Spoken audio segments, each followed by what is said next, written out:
It was initially powered by water from the west fork of Mill Creek. Jediah Hill also built the covered bridge that still stands on Mill Road, just north of Mount Healthy. Obed Hussey's reaper was demonstrated on his land. And here is Jediah Hill. Good afternoon, I'm Jediah Hill. I heard we were going to have some company today. I'm glad you all could make it. And I know you are excited to hear about Mr. Hussey's reaper that he's been trying out in the barley field. But first, let me give you a little background and take a chance to brag on my family a little bit too. Now I know you folks never do nothing like that. I kind of like to. Anyway, the Hills came here in 1816. My brother Samuel was the first one, and then I joined him in 1820. Now Samuel bought himself upwards of 750 acres, and he subdivided some of it into lots over on the east side of the Hamilton Pike. Now between his land on the east side and the Boito property on the west side, I guess you could say my brother was one of the founders of Mount Pleasant here. My wife Eliza and I, we got a farm that supports us, and we grow a number of different things. Of course, we grow a few things for our own tables and vegetables, but barley is our big crop. Good grain, good for eating, and of course, for making beer. And you all know they make a lot of beer down there in Cincinnati, so it's good business, good living. After we got ourselves established, I built a sawmill on the west side of the Mill Creek. And it seemed like a smart thing to do, what with all the good timber around here and settlers moving in. Of course, they're going to need boards, they're going to need shingles, and of course there's always a big call for barrels. Pack up all that beer and pork to make down in Cincinnati. So the mill's done real well. Now, I had a little experience in mill work out in New Jersey before I moved here, but got a lot of advice from my neighbor John, and then I took on a hired hand named Henry Rogers Jr., really smart young man. He's a partner with me in the mill now, but he's more than that. I liked him well enough, I let him marry my daughter, Rachel Maria, so Henry's also my son-in-law. Well, enough about my family. I know you want to hear about that reaper. So, here's how it goes. John, of course, did a lot of the metal and iron parts, and Henry, he helped Mr. Hussey put it all together. The other day, we took it out across the covered bridge to the barley fields and put it to work. And let me tell you, work it did. Those iron teeth were just cutting through those stalks. Down went the barley. Now, you know, it can be pretty slow work. But y'all do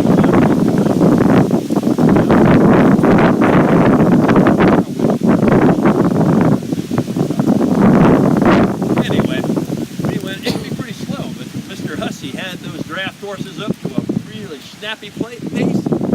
Down went all that barley. I tell you, that thing's going to change the way we farm and maybe even what we eat. Planning on planting a lot more wheat now that we got that going. And Henry and I are thinking about expanding the mill to process grain. Imagine that. Pretty soon we might be making our own flour here. Who would have ever thought something like that would happen? Now, one thing though, Eliza tells me you got to think of a good name for your flour. She was thinking Miller's Pride or something. We're really proud of what we've done here, so thinking, but if any of you come up with a name, you be sure to tell this young lady here and have her write it down and get back to me on it. Well, I know you all folks are, got things to do, and me, I gotta go see John, see if I can scrounge up. Good afternoon, everyone.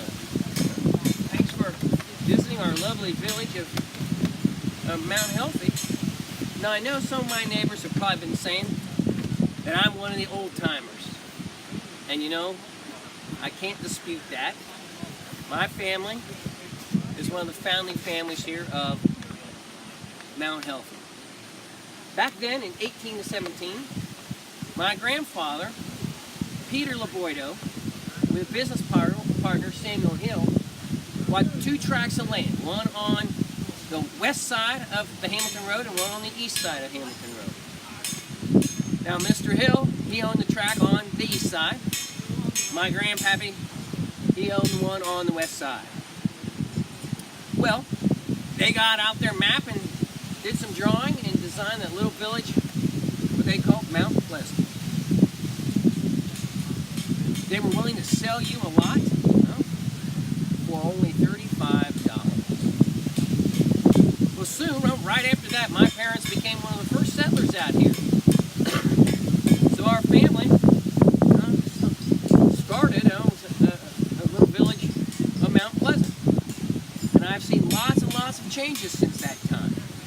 Maybe one of the nicest stories I like to tell is about the Hamilton Road. Hamilton Road, when it started out, it was much more than a cow path. It had a couple wagon wheel ruts in it. It got real muddy and slippery when it rained, and curved, went down the hill towards Cincinnati, went up north towards Fort Hamilton. Well, I know all about the Hamilton Road because my father was the postmaster here in Mount Pleasant at that time. And when I was 10 years old, he appointed me as the pony boy, the pony rider. Now, we don't have pony boys anymore. The job of the pony boy was to once a week get the mail from the post office here in Mount Pleasant and carry it on down to the post office in Cincinnati. Then I was to collect any mail that might have been down there in the Cincinnati post office and bring it back up here to our post office in Mount Pleasant. Now, it was really the post office that changed the name because there was 2 Mount Pleasants in Ohio, and to avoid confusion, the post office started calling us Mount Healthy. Now that ride, if I used all the adjectives in the English language, I don't know if I could describe that ride some days. Some days it was quite the travail.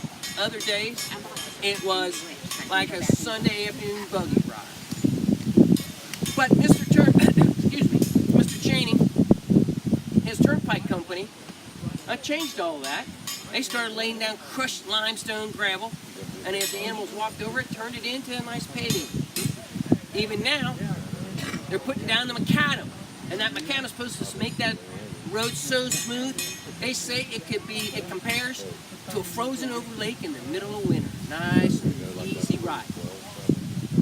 Well, we don't even have male pony riders anymore here in Mount Healthy because the civilization has advanced. We got steam engines and a train coming right up here to Compton Road. And so the postmaster here, all he has to do is put the mail onto that train, and in 1 hour, that mail's down there in Cincinnati. My, the advancements that happened. Well, but I did not always stay in Cincinnati when I was a younger, or in Mount Healthy, in the Cincinnati area. When I was a younger man, I thought I would try and strike it rich with some of those 49ers out there in California. So me and a friend went out to California, but did not strike it rich. We didn't make enough but to pay our way to and fro and come back here to Mount Healthy. And at that time, then, it was into the 1850s, and I helped my father run the family business then with the tavern and the inn that we had here. And that was an education into itself, because the tavern then was a place where fellows did business, but also had political discussions. And the hot discussion of politics those days, was the abolition, right? The eradication of slavery. Well, my father and his friends were so adamant about that, they even signed on to the Liberty Party poll there. And that party was so adamant about not having slavery that they were suggesting that the northern states leave the Union because they couldn't have just swallowed having slavery in the country. Well, we all know that political discussions did not solve that horrendous problem. And we had the Great War between the states, and I signed off and did my duty there. Came back here to Mount Healthy and participated in getting the city to grow, develop more property out there on the west side of our little town. I had a piece of property with a little lake and some good farmland. But right now, my wife, Nancy, and I, Nancy Stevens was her name before she married me, we live in her family homestead, which is a lovely building that we've added on to. Now it's got 4 nice Georgian columns across the front. But Things that you don't know about me probably is that I am a patron of the arts. I'm a good friend with Robert Dungeson, that famous painter, nationally known, even internationally known. And when he goes off to take commissions sometimes, he has to leave the area. His 2 children come and stay with me and Nancy. We watch out after them. But maybe the biggest secret is that I am a published poet. Didn't know that about old Gilbert? Well, that's probably because if you looked in various items, I have a pseudonym. I use the Greek word for man, homo. So if you've read the Cincinnati Times, any of those poems that you see once a month there, it's written by homo, that's me, Gilbert Labordo. And writing poetry, though, has made me a couple of my really good acquaintances. I've made friends with the Carey sisters. Lived down the road, and now they're moving away, I hear, back east. But they were living down the road here. And then William Lytle. Because I've been writing poetry since I've been 25 or so. And now, William Lytle went away to the war, like all of us fellas. But he became a general, but he didn't survive the war. Sorry thing. But before, I guess looks like I'm taking up a bunch of time, but before I let you go, I'd like to read just a couple of verses from one of my favorite poems that I've written called The Pioneers. And it goes like this. Let me find the page here in my scrapbook. Truthful as the day was long, trusting still in fate's decree, with sturdy steps they plodded on, making paths for you and me. Civilization still is here, with its debts and thieves and taxes, which we'd all like to trade to the pioneer for his rifles, plows, and axes. Well, I think I've kept you here long enough. You have a good day, and thanks for conversing with me. Thank you.